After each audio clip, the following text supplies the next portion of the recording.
അദ്ദേഹം ഇല്ലാത്ത ആരോപണങ്ങളാണ് ഉന്നയിച്ചത്. അദ്ദേഹം ഉന്നയിച്ച ഒരു ആരോപണവും അദ്ദേഹം തെളിയിക്കാൻ പറ്റിയിട്ടില്ല. അദ്ദേഹം എന്തിനാണ് ആരോപണം ഉന്നയിച്ചെന്നോ, എന്തിനാണ് പിണങ്ങിയെന്നോ, എന്തിനാണ് MLA സ്ഥാനം രാജിവെച്ചെന്നോ നമുക്ക് മനസ്സിലാവുന്നില്ല. പിന്നെ ഈ തെരഞ്ഞെടുപ്പ് അദ്ദേഹം സ്വന്തം നിലയ്ക്ക് പ്രൈവറ്റായിട്ട് വ്യക്തിപരമായി വിളിച്ചു വരുത്തിയൊരു തെരഞ്ഞെടുപ്പാണ്.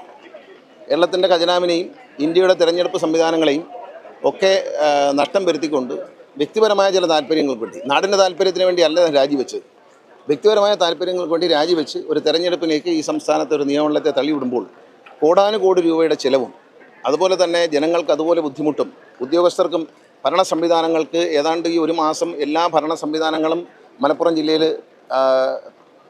നിന്നു പോവുകയാണ്. അപ്പോൾ ഇത്തരം ദ്രോഹങ്ങളൊക്കെ ചെയ്തിട്ടാണ് അദ്ദേഹം സ്വന്തം വ്യക്തിപരമായ ഒരു വിഷയം കൈകാര്യം ചെയ്തത്.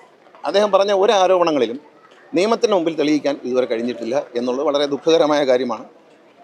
ആ ദിവസങ്ങളിൽ ഒരു ബഹളമുണ്ടാക്കാൻ കഴിഞ്ഞു, മാധ്യമങ്ങളിലൊക്കെ നിറഞ്ഞു നിൽക്കാൻ അദ്ദേഹത്തിന് കഴിഞ്ഞു എന്നുള്ളതല്ലാതെ അദ്ദേഹത്തിൻ്റെ ആരോപണങ്ങളിൽ കഴമ്പില്ല എന്ന് കാലം തെളിയിച്ചു.